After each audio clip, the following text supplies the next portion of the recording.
ఎక్కడో ఎందుకు నేను పొలంనేరులో సీనియర్ శాసనసభ్యుడిని. నా నియోజకవర్గంలో నా మండలంలోనే వైసీపీ హయాంలో ఉండేటువంటి సబ్ ఇన్స్పెక్టర్ ఈ రోజు కూడా కొనసాగుతా ఉంది. నేను చెప్పేది ఒకటే, వైసీపీకి సంబంధించినటువంటి ఆ రోజు అధికారంలో ఉండేటువంటి వాళ్ళందరినీ కూడా షఫుల్ చేయమని చెప్పాం ఇదే ఎస్పీకి. అదే వాళ్ళని పెట్టద్దు, కింద స్థాయి వాళ్ళని పెట్టద్దు, ఈ స్టేషన్ నుంచి ఆ స్టేషన్ కు మార్చు, ఆ స్టేషన్ నుంచి ఈ స్టేషన్ కు మార్చు, లేకపోతే వాళ్ళు అక్కడ ఉండేటువంటి నాయకులతో సంబంధాలు ఉన్నాయి, వాళ్ళకి ఇన్ని రోజులు 5 సంవత్సరాలు వాళ్ళతో కలిసి పనిచేశారు, వాళ్ళకి అనుకూలంగా ఉన్నారు, వాళ్ళని ఇక్కడి నుంచి అక్కడికి మార్చండి అని చెప్పి నెత్తు కొట్టుకుంటా ఉంటే ఈ రోజు కూడా మార్చే పరిస్థితులే. దానికి పర్యవసానమే ఈ రోజు మా నాయకుడు ప్రాణం పోయింది.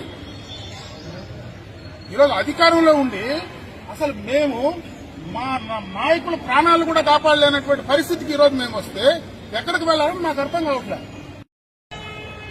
ఎక్కడో ఎందుకు నేను పొలంనేరులో సీనియర్ శాసనసభ్యుడిని.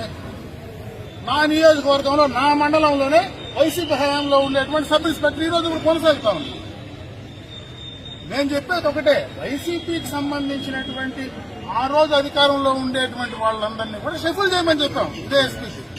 అదే వాళ్ళని పెట్టద్దు, కింద స్థాయి వాళ్ళని పెట్టద్దు, ఈ స్టేషన్ నుంచి ఆ స్టేషన్ కు మార్చు, ఆ స్టేషన్ నుంచి ఈ స్టేషన్ కు మార్చు, లేకపోతే వాళ్ళు అక్కడ ఉండేటువంటి నాయకులతో సంబంధాలు ఉన్నాయి, వాళ్ళకి ఇన్ని రోజులు 5 సంవత్సరాలు వాళ్ళతో కలిసి పనిచేశారు, వాళ్ళకి అనుకూలంగా ఉన్నారు, వాళ్ళని ఇక్కడి నుంచి అక్కడికి మార్చండి అని చెప్పి నెత్తు కొట్టుకుంటా ఉంటే ఈ రోజు కూడా మార్చే పరిస్థితులే. దానికి పర్యవసానమే ఈ రోజు మా నాయకుడు ప్రాణం పోయింది.